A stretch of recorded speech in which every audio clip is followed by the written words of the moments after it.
Welcome back to another episode of the Other Epic Story Reading. This is chapter 4. If you found that you've jumped ahead in this series, I got a link to it right up there that'll take you back to the start. You can start from the beginning. It's also worth noting that this is a show that complements my vlog, where I talk about writing, editing, world building tips and tricks. If you want to learn a bit about any of those topics, feel free to hit that link as well. It'll take you right there. If you're here for the reading, stay tuned, because right now, Chapter 4. Blaire Barnwell peered into his room. He wasn't happy that a strange man who had been asleep for too long to be considered alive now occupied his bed. He hated sounding like a whiny brat, but it didn't seem fair to have the oldest boy of the Barnwell family sharing beds with the toddlers and the women of the house. "Mom and Dad don't understand what this is doing to me," he complained to his sister Chloe as she boiled water for the bath. "It is messing up my psyche, sleeping with the girls. One day they're going to wonder how I got so strange, and I'll have to point this incident out to them." "Is this what you're going to blame it on?" Chloe smirked. "Or is it the fact that you are 15 and you still need me to boil the bath for you? Perhaps it is that that's making you..." "You don't need to," interrupted Blaire. Just leave it here, and I'll do the rest." He attempted to move around Chloe to get to the stove, but she stood her ground. "And what?" she replied. "So you can make a whole puddle for me to clean up later? No, thank you." "There's something really strange about this family, Chloe," he said as he seated himself on the kitchen table. "The way Dad has been behaving, and now this strange man from nowhere. God knows what he was doing before Mom struck him down. Let's not forget about that pistol. Where do you think he got that from?" "You sure have a lot of suspicion for someone with absolutely nothing to worry about. It's good to think sometimes, my dear sister." He smiled in the condescending way brothers do. "I find an effort to think and not simply do. You want to know what I think about this strange character?" "Not one bit." "You took the time to clean him of his wound. Perhaps you discover something interesting. Anything particular about him you notice?" Chloe looked over at her brother with mild disgust. He was insinuating something foul, as boys tended to do. She dismissed such smut with great prejudice. "I was not analyzing with any meticulousness," she replied. "I was just trying to get him out of the filth. But if you're curious, you can study him further." "I think he is a sheriff," said Blaire. "That's the only logical explanation for having such an antique weapon. He is here in Jin to restore it, to bring some order."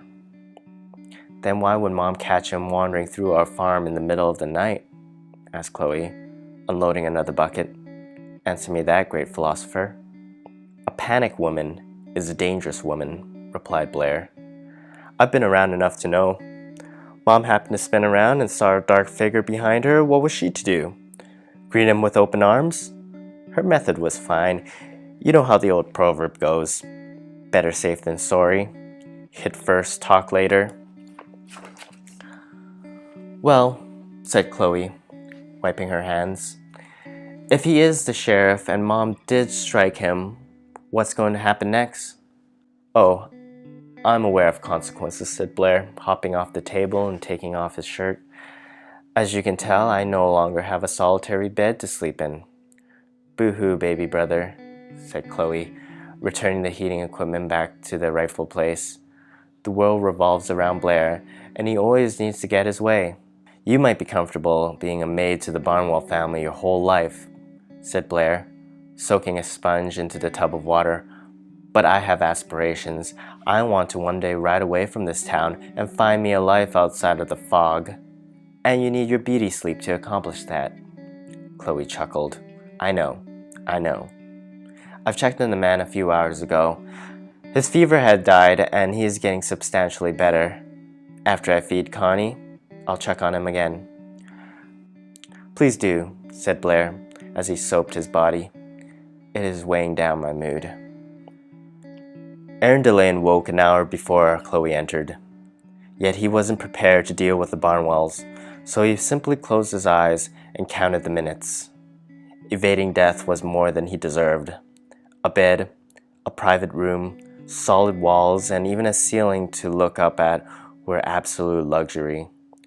But the comfortable feeling faded eventually. A stark realization made him anxious. Run. Run if you can, the voice said. Go now or it'll be too late. Whoever struck him down also offered him sustenance and shelter. A benevolent act on their part, Delane thought, with no recollection of the bucket of rock cheese hitting his face. For all he knew, he might have just passed out from low blood sugar. But why did his head hurt so much? Why was his sleep full of vision? Horrid vision. Nothing memorable. Like a flash of lightning, it sparked, flared, and then disappeared. He glimpsed down at his body. His thin frame he remembered, but the garment was different. He was not wearing the same old dirty rags he had been alternating, cleaning by rain or a suitable body of water, and then sun-dried. Thank you, he muttered to himself as he felt the clean fabric of white undershirt and pants. He tried not to imagine his bony, naked body undressed and dressed without consent. Even then, that was a small matter. All his limbs and organs were in place, so he didn't have time to worry about the touch of strangers. Then, there was the other thing. His gun. His true treasure. It was the only thing left that would save him from the noose of a rope or a blade of a guillotine. He surveyed his body and then the room, and realized that it was nowhere to be found. "Oh, blast," he said in frustration, louder than he wanted. He lay back down and held his dead man pose, hoping that no one heard his irritated awakening. When nobody entered, he opened his eyes again and scanned the room with as little motion as possible. He needed that gun. Wherever it was, he had to find it, but it was clearly, as clear as lying on the bed could be, not there. Delane needed no explanation for what had happened to it. It became obvious. So what now? He asked himself, lying perfectly discontent. What is the next order of action? Next order of action, he rebuted. You struck gold, my friend. Look here, he thought to himself. What is this that you're on? Is this a bed? A nice, comfortable bed, if I'm not mistaken. It is meant for a boy, but hell, for you, it is fit for a king. What do you know? Stay the course, he considered. Don't let the gun ruin your opportunity for a new start. Forget North Bourbon, forget Jennifer, and forget everything she did to you. All the hurtful, miserable days and nights she put you through. Yes, forget all of it. Not too many people get second chances, my friend. But here is yours, and you should take it. He was safe, but he was smarter than to leap out of bed and trust it. He wanted a chance to feel out his captors, or guardians, before he ambled out of bed right into the barrel of his own loaded gun. Well, not his own, but he understood the circumstances. So he closed his eyes and composed a story, an alibi, a reason to be out wandering in the darkness. How convincing did he need to be? How suspicious were his captors? Have the news of his murder traveled far enough to haunt him? Or was he now safe in the home of farmers? There were too many possible answers, Delane agreed. It was best to avoid assumptions. When Chloe entered, the sudden presence of another human being made his body tense up. He opened his eyes the slightest to catch a glimpse of her silver hair reflected by the soft glow of the light coming through the narrow window. He closed them, fearing that the beautiful face would overwhelm him to wake. Still, his restless body was refusing to obey. He could hear the girl, soaking up a cloth in a bucket of water. His urge to leap to his feet and express his gratitude was too great of a struggle. He fought hard to control his breathing. Then came the warm dab against his cheek. The cloth was coarse, even when wet. It served this purpose of cleaning, but gave very little enjoyment. As Chloe started to massage the bottom of his chin with the cloth, getting up into his beard, He realized that the time to reveal his consciousness was then. To stay still and pretend to be dead while a beautiful girl tended to him with sandpaper towel was too much to bear. He submitted and slowly allowed his eyes to open, the way one would from a dream. At first, Chloe was so focused with her chore that she didn't notice her patient waking up.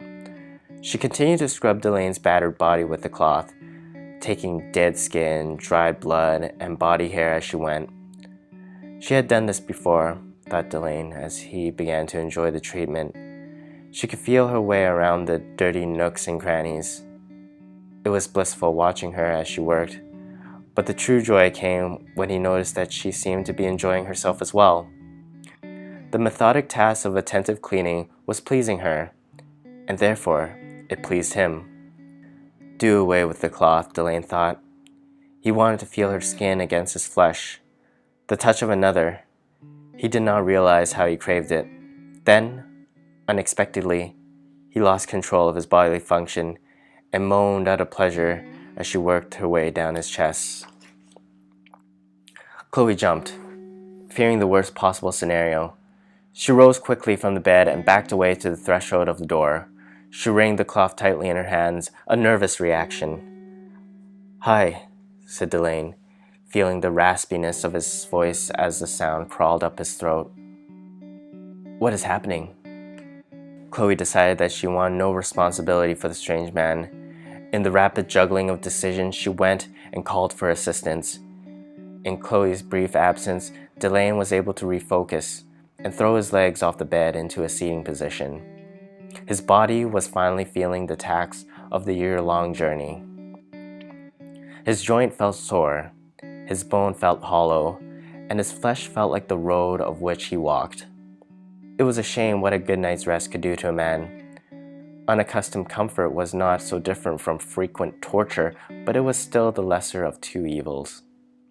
Delane had enough time to stretch, cracking his back and neck before Blaire and Byron returned with Chloe.